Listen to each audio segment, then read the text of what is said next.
when you have a project like this with EDWINS, by the way, I've known what you've been doing, but recently CBS, their morning show, did a piece on you. And it caught a lot of attention. And I shared that piece, and people were like, I need to go to this place. This is unbelievable what this guy is doing, but this has been a passion of yours for a long time. So have you found that it becomes like, it's that like overnight sensation, except that it's been like blood, sweat, and tears for a while? Yeah, you keep I keep my head buried and work, and that's what I do, because I know that that's what to move this mission, that's what has to happen. So it's not like the glamour is not this, but there's checkpoints. Nationally, when the CNN Hero piece came out, that flared up, and then some sides. Then the Oscar-nominated documentary about the opening of it flares up, and then the so every time there's these national flares, they go up and they go down. It doesn't alter who we are and how we work. It just brings awareness to some people who didn't catch the previous piece or the previous piece. But slowly it builds, and this one hit a wider demographic on a show where people have open hearts and minds. And I think that was the thing. Some people are watching the maybe CNN for entertainment, or the Oscars for a feature flick. This is kind of like a byproduct, a small short documentary. But when you get a show where the audience is receptive to the message, it exploded. I mean, we've gotten checks from Honolulu, southern New Mexico, Boston, Wyoming, Nebraska. People they're cutting checks for $10, $40, $1,000. And their phone calls are coming in. The letters from prisons are pouring in. So that piece was a very specific audience that it resonated with. That was the difference. So is your long-term goal to implement this in multiple cities around the country? If that's what opens up. So the long-term goal is to change the face of reentry, right? To change the perception of someone who's been incarcerated that, hey, look, redemption is possible. A second chance, if it's fair and equal, could help someone redeem themselves and be who they want to be. That's the goal. My goal while on Earth and alive is to serve, and if I can serve more people in perhaps a different capacity, a mayoral or opening this up across the country, then that's what I'm going to spend my time on Earth doing, is serving as many people as I can effectively.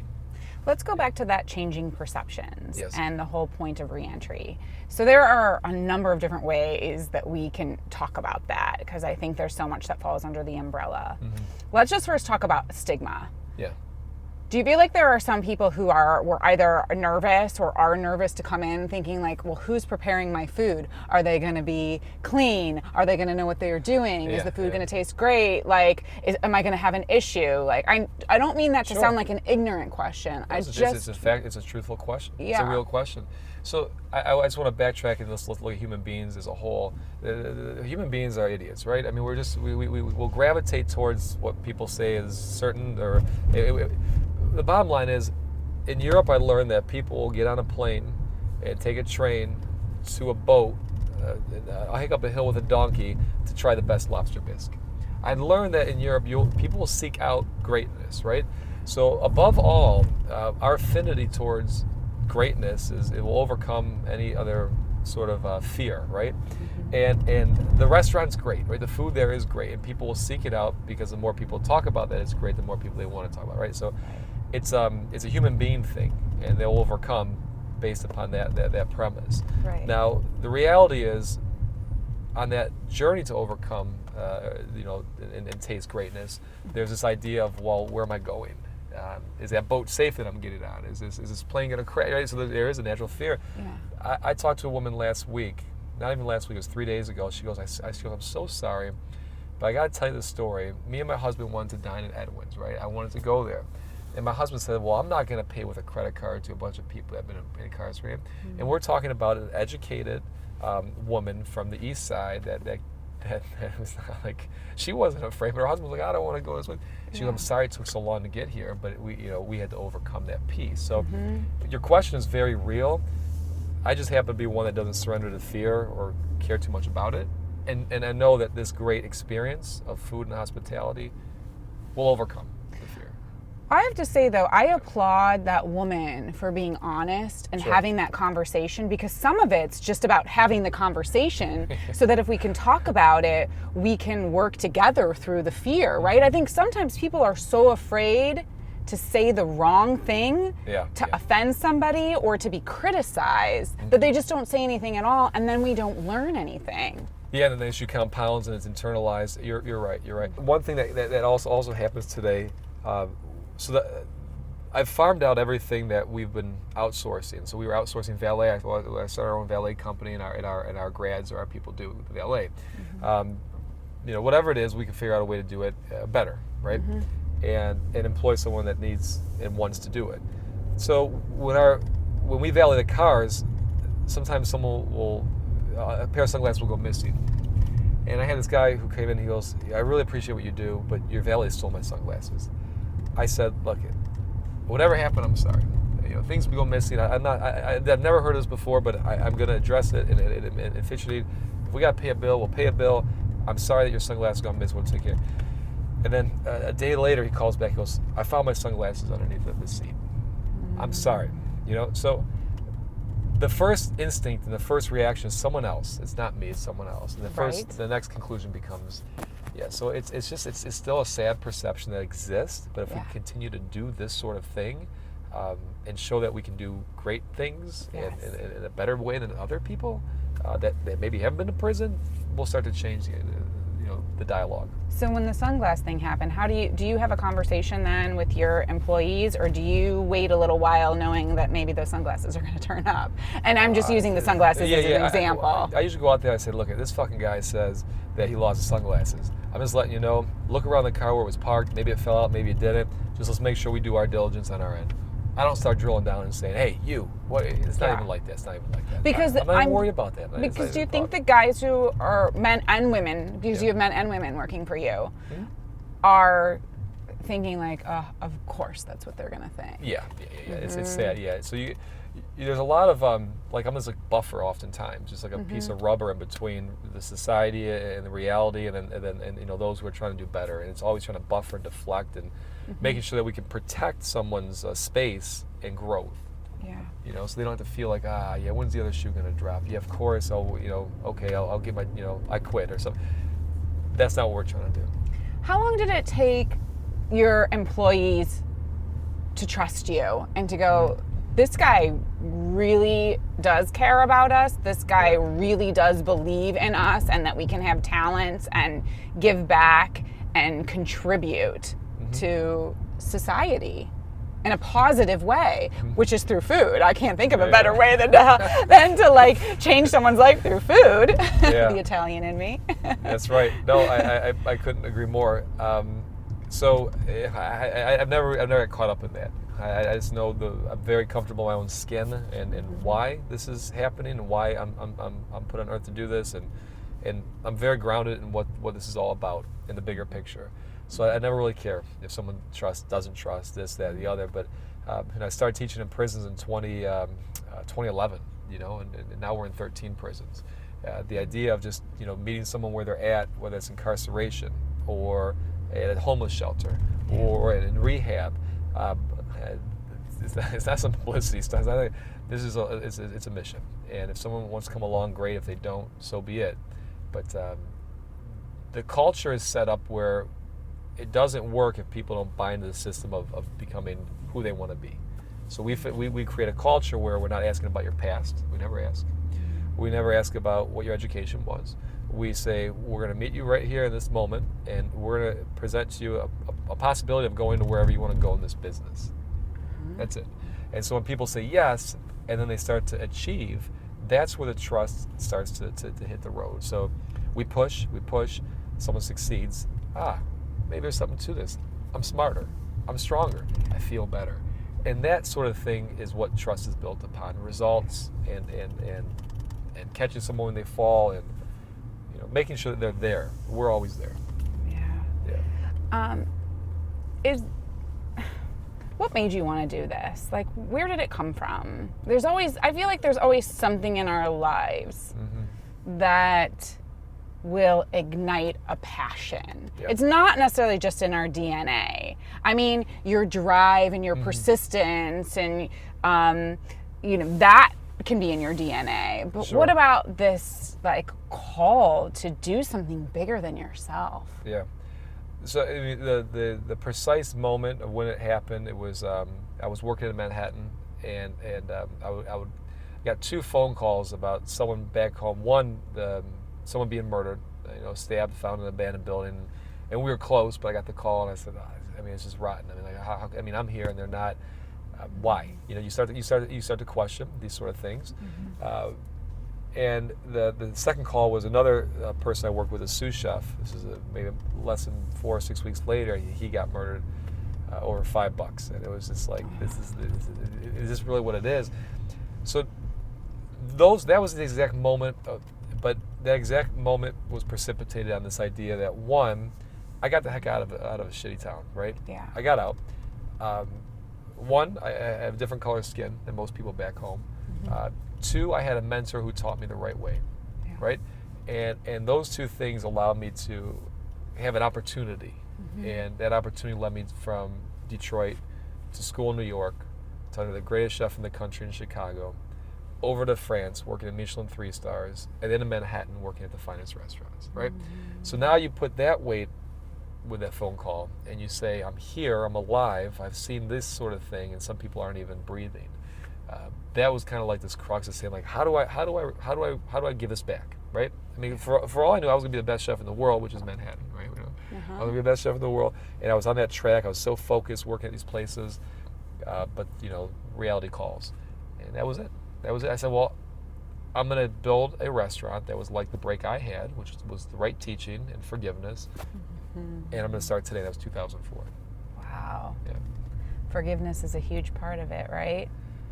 It's tough. I mean, I'm not going to say it's easy. I don't think I've forgiven everybody. I mean, I try to, time goes on, but but it's easier for me to meet someone where they're at than perhaps a victim to say I forgive, right?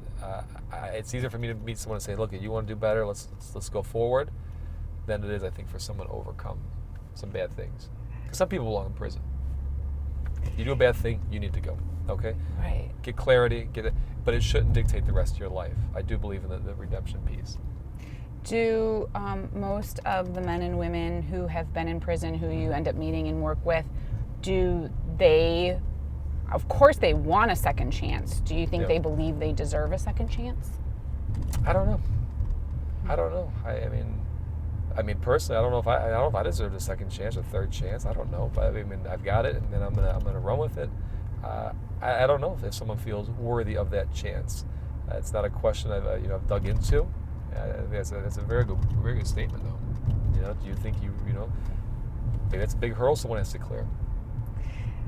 It was not so long ago that one of my little nieces, she was at my house, sitting in my bedroom, and she saw that I had written a book because my book was in my room. Yeah. And she was looking through it and was like, oh my gosh, you wrote a book? And then she said, I want to write a book one day. And she started telling me about a story that she started writing down. I go, well, then you're already a writer.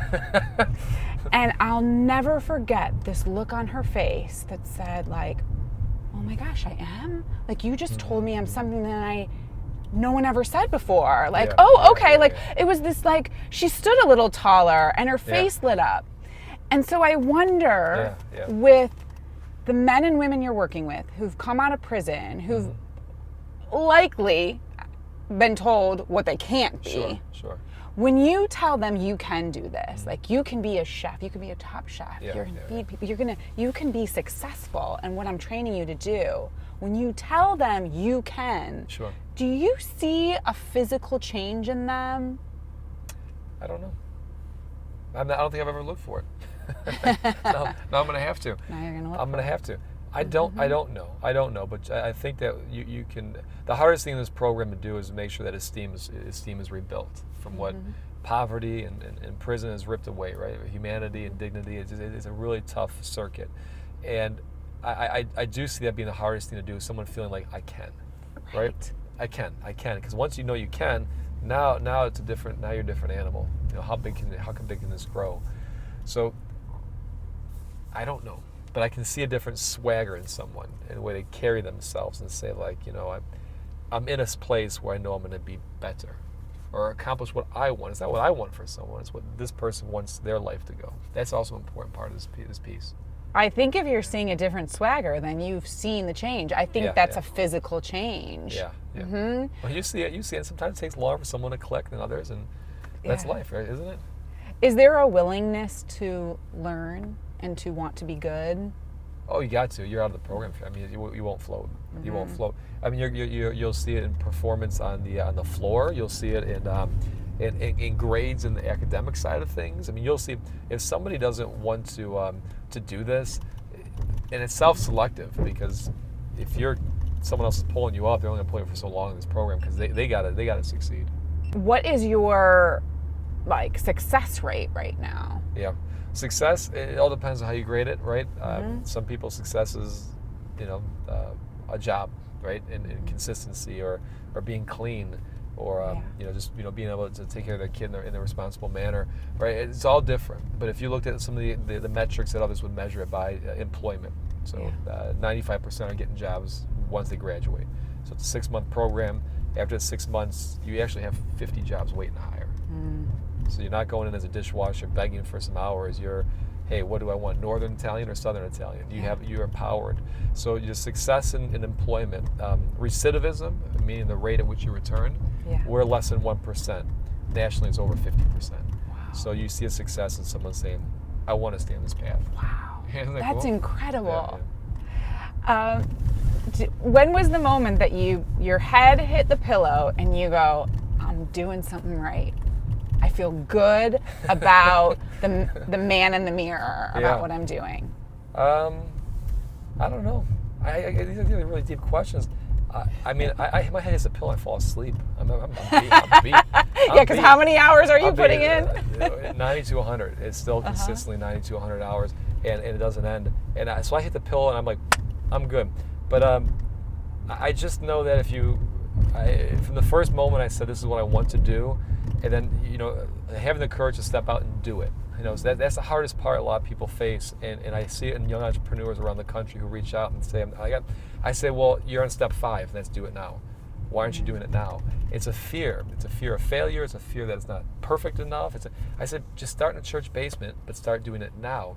And I think the moment I figured out is when I stepped out and had the courage to say that, this is what I'm going to do, and, start doing it. That was the moment. We're going to be pulling up to everything that you've built. Having the courage to do and to keep pushing through is important. So people will see the finished product, but what were some major hurdles for you along the way where you had to really tell yourself, don't quit, don't give up, I've got to push through this? It was a few. It was, I've been divorced once, right? Mm-hmm. That didn't work out. I was so focused on some things that, maybe I should have been focused more on a different side of life. Yeah. Homeless twice. So twice I was, either sleeping above a restaurant and showering at the Y, or, there's times where I didn't have anything, but I put it all on the line. Andrew, when I opened this up, I had $10.48 in my account. No investments, I don't come from that side of life, but, just poverty's not far away, and I don't think it ever will be, but that's the reality of life, survival. So I don't know anything different. So, but I do know there's tough times where I said yes. You get on that's what your knees are for, and you say thank God for that perspective of toughness, and then you move on to the next day. But they come and they go, right? Yeah, they come and they go. Was it difficult to get people to believe in you and to hop on with the program? Yes. I mean, that was, like I said, a 10-year journey of trying to make this thing happen, and a lot of it was this doubt that it is sick, I think, isn't it? And someone says, well, someone out of prison can't, serve a table or open a Bordeaux. And I'm thinking, why? Humans, they are humans, right? Why can't they? Why can they not? Yeah, they have working brains. Yeah, they have their fingers, they have their limbs. So it was kind of, but what it was, and it is what it was. And you say, okay, on to the next one, But it was tough to find that initial, some of the initial chances. Like, here, I believe in you enough to say, here's some money that this will work. And But it takes time to do these things, right? You get one person to believe, and next then you have a chain reaction, and the media is great because they put a spotlight on it, and someone says, well, why not give the kid a chance, right? Here's a buck, right? And then you just take a chance. Yeah. Yeah. Who was your biggest believer in all of what you're doing? The biggest believer, and I'm like I don't say like a recluse, I'm not out a lot, but I mean at home I don't have many friends. I just kind of I'm very this. So, but there's Karen and David Waltuck who own Chanterelle Restaurant in New York, and they were the biggest ones who said, well, you can do this. Well, why not? Well, why? I mean, and them being so successful to say like you can was very helpful. But I didn't really confide in too many people to say that this is what's going to happen, this is what I'm going to do. Yeah. Yeah. It was yourself. That's what I think it is, right? You were the biggest believer in it because you just stuck with it and made it happen. Yeah. Even when people told you no, because my guess is there were a lot of no's along the way. For a fucking decade. Nah, it's impossible, or this, or how are you going to do that? It's like it was always surrendering to fear rather than believing in a possibility. Yeah. I said someone didn't have a house. I had 2 people living at shelters. I had someone in a toxic environment at home. I said, well, we're going to build housing. Well, you can't. It was all the reasons why you cannot. And what could go wrong, instead of saying, well, why don't we just do it? And so I started knocking on doors, and these 3 deals I did on a napkin, and Jones Day for free formalized them, and then in 3 months raised $1 million. And then now we have like people who had a home in a safe place in our confines, in our home. And that's what anyone would want for their children, right? Yes. You got accepted to Stanford. Congratulations, Andrea. Well, how about you stay at the Salvation Army shelter? Who? No one does that. No one does that, right? Right. So why should we? And those are the reasons why you should, and that's what drives this philosophy. It's not this idea that, well, what if someone does this, or what if someone does that? What about life? Fuck it, Yeah. Just go all in. Yeah. That's it. I think I'm going to go deep on you again. Okay. But I think that when you are constantly told, like, you can't, right? Because there are a lot of cannotters out there. A lot. Because you did, I'm curious to know, when you got everybody going, can't, yeah. and all the reasons why, what is your advice also to other young people or older people, even people who are like redefining their lives when they're hearing, especially older people, because they're trying to, figure out the next phase, and they think, oh, I can't because I'm older. But whether they're young or old, what did you do, or what is your advice to them when they keep hearing can't? Fuck it. So I tell business students and in speeches, I'll say it across the board, just fuck it. I mean, you can't let that society dictate who you are, who you want to be. To this day, I'm still sweeping and mopping floors. I'm not. My grandfather was a janitor. He was a janitor that worked his ass off, and had a family of 6 in inner city Detroit.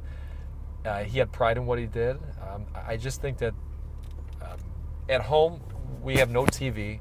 I disconnect from a lot of the things that society keeps beating is right and righteous, and I think you just got to detach from that. And so, as someone who's maybe redefined themselves at a later point, maybe people your age are supposed to be doing this. Yeah. But the reality is, that's a fabric that's been woven by subjective thoughts and minds. It's not the reality of what it actually is.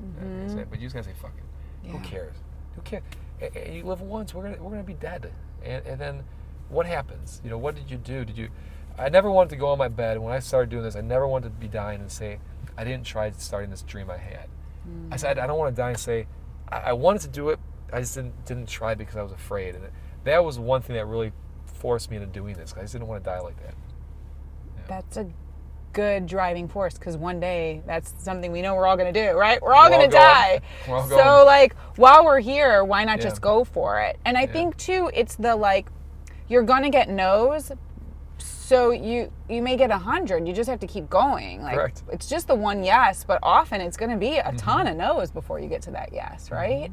Yeah, but again, I like that. I mean, I came from a place where I didn't have any expectations, and I learned organically, and I got punished, really punished when it came to doing something wrong, but I never had someone put a ceiling on what's possible. Yeah. There was never a lid you can only do, or this is what your parents did, or this is what it's to say. No, it was this whole organic thing, And so I think it's different. When I think about things, people say, well, I don't know, that's weird. Does a no push you a little bit more? Like, do you almost get a little bit more excited and like revved up about it? Some no's do. Some no's do. Some no do. So say, you cannot do that. I was like, okay, now I'm going to do this. Now I'm like really want to do this. Yeah, right. But some other no's are just like, it's just par for the course. Okay, I know that. Okay, check the box. No, now it's the next phase, Right. In the CBS piece, I thought it was funny when the reporter said to you, you're in the kitchen and you got this long knife. Are you nervous? Because you have so many people have been released from prison, and some of, like, let's talk about, like, what are some of the things that they've done? What are some of the crimes that you don't even ask? Never so ask. You don't even know. Don't ask, don't tell. You can never meet someone where they're at or ask them to go forward if you say, what'd you do before? You already preconceived it. You already have a preconceived notion. So you've made it a policy just not to ask. We don't ask about anyone coming in. So it freaks like a lot of people out who are maybe like, well, aren't you? Like, but if you think about human beings, well, that's the first step you should make. Is, hi, I'm Brandon. Where do you want to go? So they don't have to fill out a typical job application, like you're not doing a background check? No background check. The form says, have you been involved in the justice system? Yes or no. That's all we need to know, because we're here to serve those who've been incarcerated or pre-entry who may get incarcerated. In other words, we want you if you've been there. Yeah. Right? As opposed to everybody else. Someone came in from, they were really tight, it was when we first opened. They were like nicely dressed, I mean, to the nines. It's really nice. As a young white girl, and I said, well, she seems very nice. She comes in, she goes, well, I'm looking to get involved in the program. I said, well, have you been in trouble? Of course not. I've never been. It's like, well, you can't be here. Like, it's not for you, really. I'm sorry. Can't help you. And it was just like the most like, oh my goodness moment where she's probably like, not me, no. She never thought that answer was not going to get her the job. No. I was like, sorry. I'm sorry, madam. I mean, yeah. Well, I mean, I look at what you are building, and do you feel like can it get even bigger than this? Like, can you expand your corner? It's sort of like your mini campus here. Yeah. Depth is the idea. It's not really wider, and the depth of it is if we can continue to build sustainable classrooms, right? That's what this is. The butcher shop is a shop open to the public, helping improve the community here in Buckeye, right? And then also teaching our students how to break down whole animals, how to make charcuterie, how to do the smoking, how to make the the rubs, and it's a classroom, but it's a sustainable classroom because it's a business. Yeah. Now, if we could do that with the bakery, which is being built out now, then we teach people how to bake, but we service a community, and again, it's a classroom that pays for itself. Yeah. I would love to keep going down the block, because we're maxed out of space once we build this out. A fish shop, so we can bring in whole fish and butcher it and sell fresh fish, but also do like a little fried fish restaurant that does shrimp and things like that, right? Yeah. A spice shop, cheese shop, bigger wine shop. We sell wine here, but something more formal. We could put people through retail, sommelier training. The sky's the limit. If we continue this role and this success, we can. That's just Buckeye. Now, outside of here, opened that restaurant called Serenity in Medina for people in recovery about 1.5 years ago. Just in July, we opened Ohio City Pizzeria. It's for the homeless. So we take our grads, they manage, we build out concept design, etc.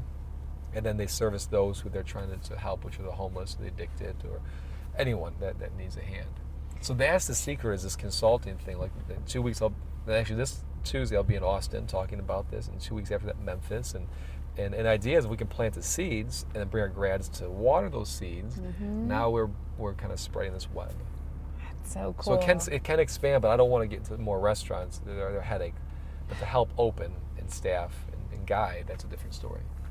I'm sitting here in this Maserati, right? Yeah. Parked right outside your restaurant, and kind of visually looking around. We're close to Shaker Square, where not far from here you can have multi-million-dollar homes. Yep. And then also not far from here you have homes where they may be having a hard time just keeping the heat on during the winter time. And so you've got your restaurant, which is it's a high-end restaurant. Yeah. It's a higher price tag. So it's interesting to me, because you've got part of a community where a good day for them is to have the Popeye chicken sandwich, if they can even get their hands on it, because apparently it's a hot sandwich right now. Yep. But then so there are people in this community who can't afford to eat here. Yeah, $3-4 is a lot. $3-4 is a lot. Yeah. Whereas you're also bringing people who maybe wouldn't necessarily come to this area, who are now being exposed to it. Yeah. So it's interesting because it sounds like everything you're building is all about exposure, sort of exposing the haves who have a lot of money to an area they may not come to, but also the people who don't have a lot of money to potentially, while they can't eat at your restaurant, it sounds like other things that you're building, you want to make that possible for Much them. more, you get bologna sandwich for $2. Yeah. I mean, the price point's much more accessible, absolutely. Yeah, it's all about exposure. It's all about exposure. It's all about exposure. It's all about meddling and letting it happen naturally. And I can't force someone to do this or do that. But, Robin Hood had a pretty good philosophy, I think. Yeah. Are you Cleveland's Robin Hood? I'm not gonna put any name on anything, but it is my favorite. It is my favorite cartoon movie.